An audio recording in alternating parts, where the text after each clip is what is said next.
The knock came just after sunset, 3 crisp raps that echoed through the stillness like a warning shot. Jason Blake opened the front door of his craftsman-style home and found her standing there, framed by the soft glow of the porch light like a specter of suburban authority. Karen Meadows, president of the Whispering Pines HOA, self-appointed keeper of neighborhood order, and a woman with a clipboard more powerful than common sense. "Evening, Jason," she said, with a rehearsed smile that didn't reach her eyes. "Hope I'm not disturbing you." "You are," Jason replied flatly, leaning against the doorframe in his flannel pajama pants and weathered Marine Corps hoodie. Karen's smile tightened. "Well, this won't take long. I'm hosting the spring soiree this Saturday, an annual tradition here in Whispering Pines. I'll need to use your driveway for guest overflow parking." Jason stared at her. "You need to use my driveway?" "It's just for one night," she said, waving her hand as if brushing away his objections. "A few hours, really. Everyone else is pitching in." "I'm not everyone else," Jason replied. "And my driveway isn't a community asset." Karen's eyebrows rose in mock surprise. "Jason, surely you understand the importance of neighborhood unity. The HOA agreement encourages cooperation." "I've read the agreement," he said. "Nowhere does it say I have to give up my property for wine-sipping strangers." Her lips pursed. "Fine. I'll mark you as non-cooperative." With that, she spun on her heels and strode back across the street to her perfectly symmetrical lawn, where 2 solar-powered flamingos stood guard over a concrete fountain shaped like a swan. Jason closed the door, but the exchange had left a bitter taste. It wasn't just the entitlement, it was the assumption that his refusal would be meaningless, that he'd fold like so many others had before her. He didn't. The next morning, there was a notice taped to his front door. A formal letter citing an unauthorized modification to lawn decor, referring to the ceramic gnome nestled beneath his rosebush. It had belonged to his wife, Emily, before cancer claimed her 3 years ago. Jason hadn't touched it since. Now, apparently, it was offensive to the aesthetic harmony of the neighborhood. He tore the letter down and tossed it into the trash. By Thursday, he had 3 more. One for leaving his trash bins out 10 minutes past collection time, another for a squeaky garage door, and a third accusing his American flag, mounted since the day he moved in, of violating visual noise guidelines. It was war. Silent, calculated, and dressed in HOA jargon. Jason wasn't a man easily rattled. He'd done 2 tours in Afghanistan. He knew what pressure looked like. But there was something uniquely exhausting about suburban warfare, the kind fought with passive-aggressive notes and misquoted bylaws. And Karen was a general in her own league. Friday afternoon, a bright yellow flyer fluttered onto his doorstep. Typed in bold Comic Sans, it read, "Reminder, your driveway will be utilized for the spring soiree guest parking as per community consensus. Thank you for your compliance." He grabbed a red marker, scrawled "Denied" across the page, and taped it to her mailbox. Saturday arrived with an artificial sense of calm. The neighborhood shimmered with paper lanterns and folding tables. Laughter drifted from Karen's backyard, where pastel-dressed guests gathered under a white canopy strung with fairy lights. Jason sat on his porch, arms crossed, a can of iced tea in one hand and a quiet sense of defiance in the other. At 7:45 p.m., the first SUV rolled down the street, slowed in front of his house, and eased toward his driveway. Jason stood. He stepped onto the lawn, raised one hand, and pointed back toward the street. The driver hesitated, rolled down her window, and asked, "This is for party parking, right?" "Nope," Jason said. "Private property. Move along." The driver frowned but reversed and parked elsewhere. Jason caught movement across the street. Karen, watching from her porch, lips pressed into a thin line, arms folded tightly against her floral blouse. Over the next hour, it happened 4 more times. Each time, Jason stood, waved them off, and returned to his seat. At 10 p.m., Karen crossed the street, wine glass in hand. "Jason," she said, her tone brittle, "I've had multiple guests turned away. This is creating tension." "I'm not your valet," he replied, not bothering to stand. Her voice dropped to a hiss. You're making enemies here. He met her glare with calm resolve. Good. She turned and walked away, but Jason knew it wasn't over. People like Karen didn't back down. They escalated. And somewhere, deep in the back of his mind, a line had been drawn, one that would not be crossed without a fight. Jason had expected fallout, but not the kind that rattled windows in the dead of night.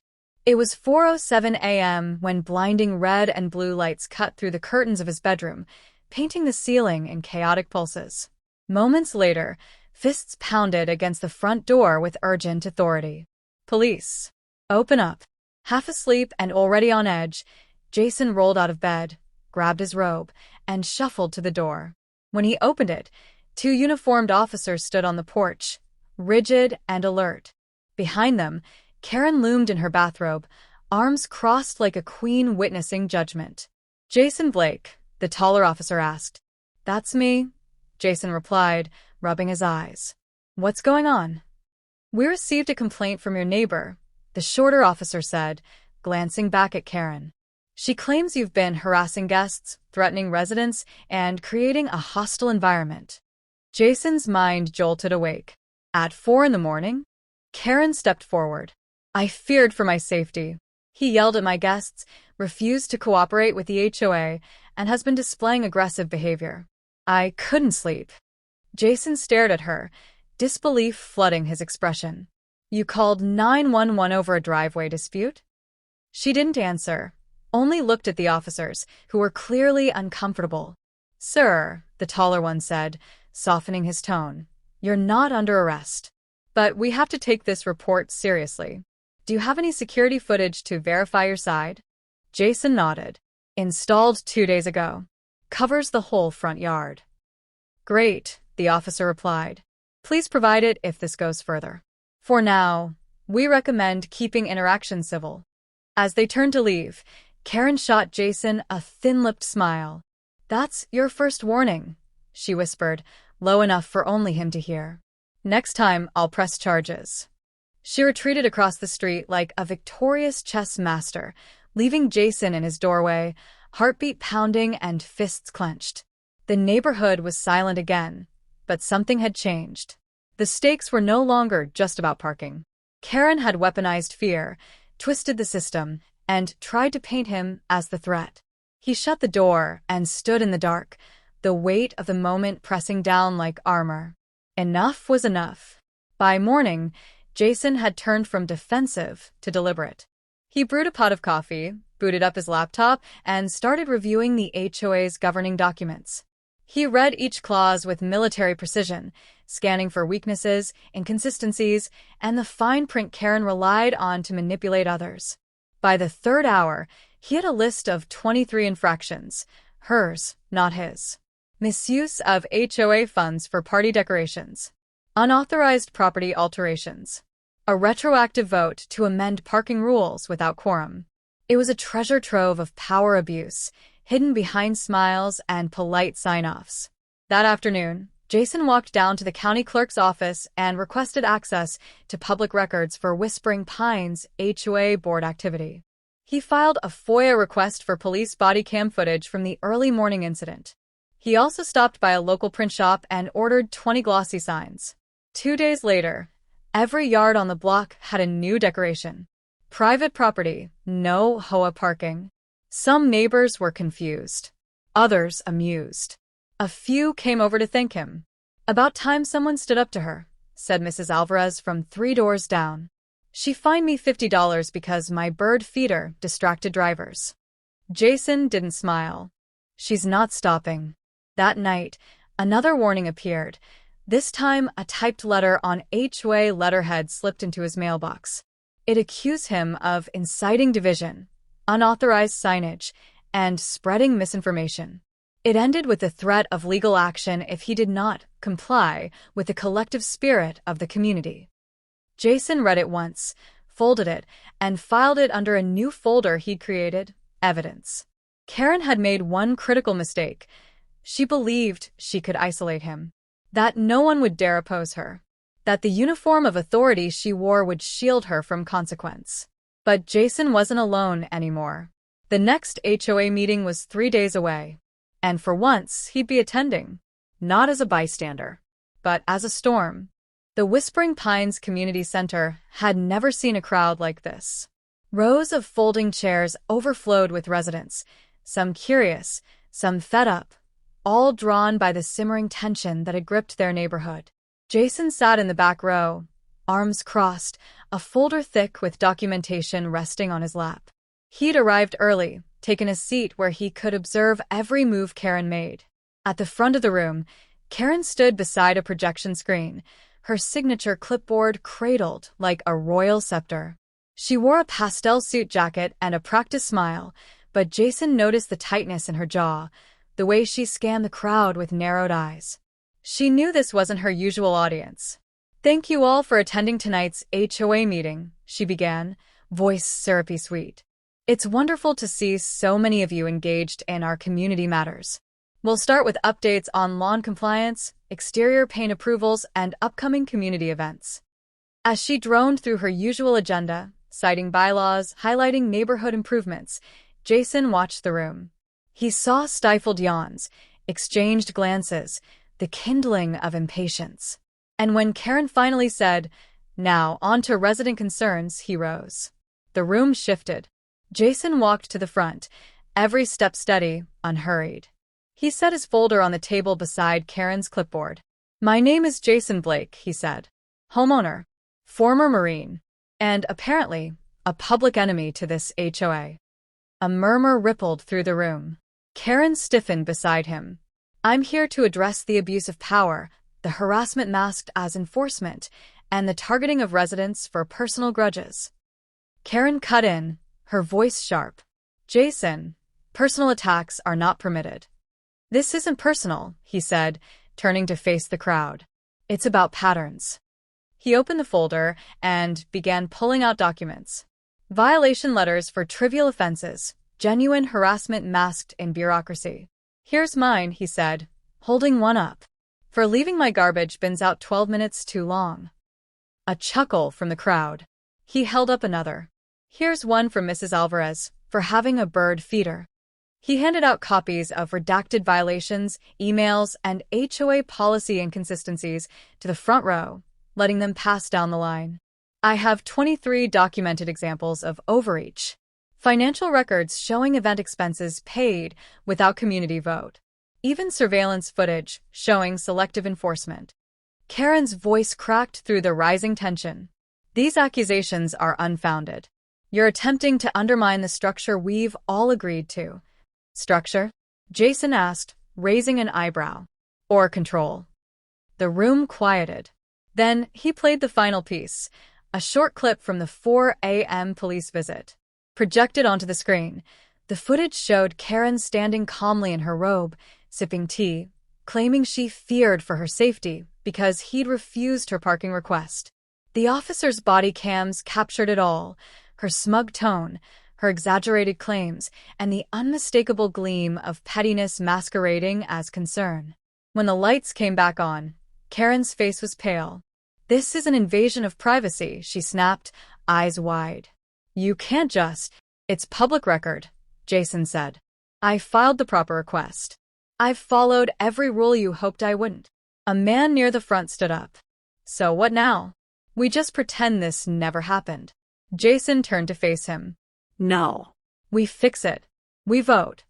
Karen laughed, high and brittle. "You don't have the authority to call a vote." "I do if I get 25% of the homeowners to sign a petition," Jason replied, already pulling it from his folder. "And I have 31%. Gasps. Applause. Karen's face froze in place, but her fingers clenched around her clipboard so hard the plastic creaked. "We deserve a board that works for the community," Jason said. "Not one that hides behind policies to bully it." He walked back to his seat, the petition in hand, and passed it to the meeting secretary, who looked like she'd just been handed a live grenade.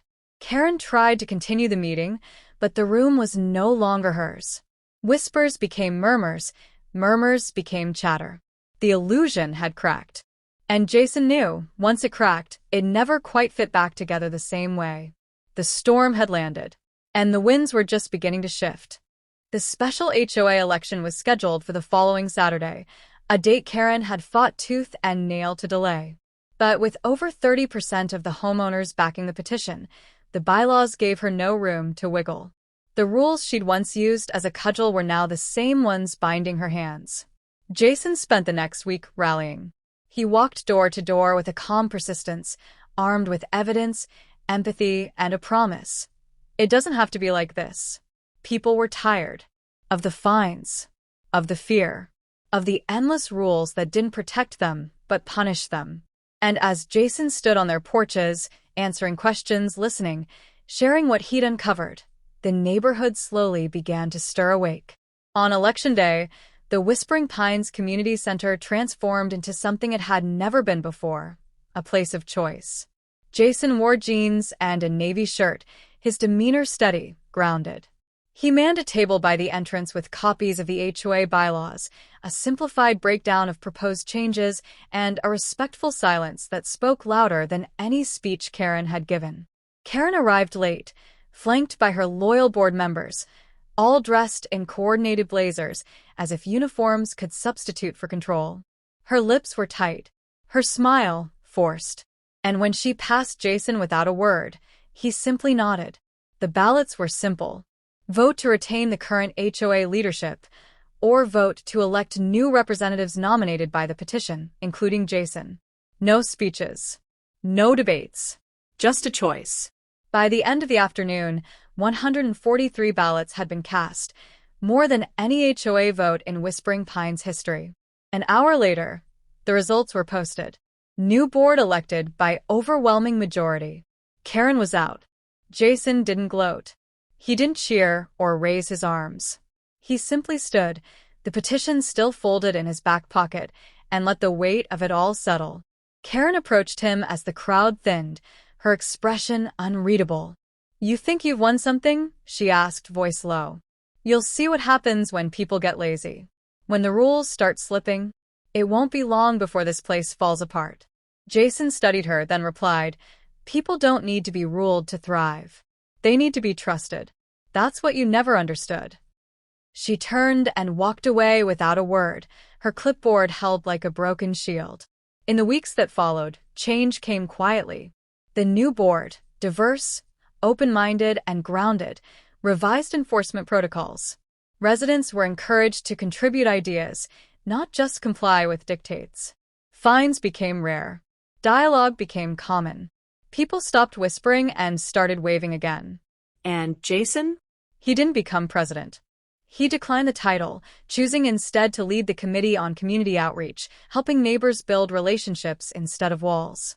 One evening, just before sunset, Mrs. Alvarez brought him a pecan pie. "It's the first time I've fed the birds without fear in 5 years," she said with a wink. Jason chuckled, accepting the pie. They deserve to eat in peace, too. A week later, a small sign appeared in his front yard. Not one of defiance, but of pride. Veteran-owned. Community-grown. At 4:07 a.m. exactly, on the anniversary of that night, Jason happened to be awake. He stepped outside and stood in the quiet. No sirens. No lights. Just stillness. A calm earned, not gifted.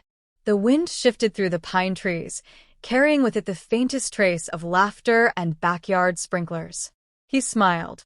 Whispering Pines had a long way to go, but it finally had a voice worth listening to.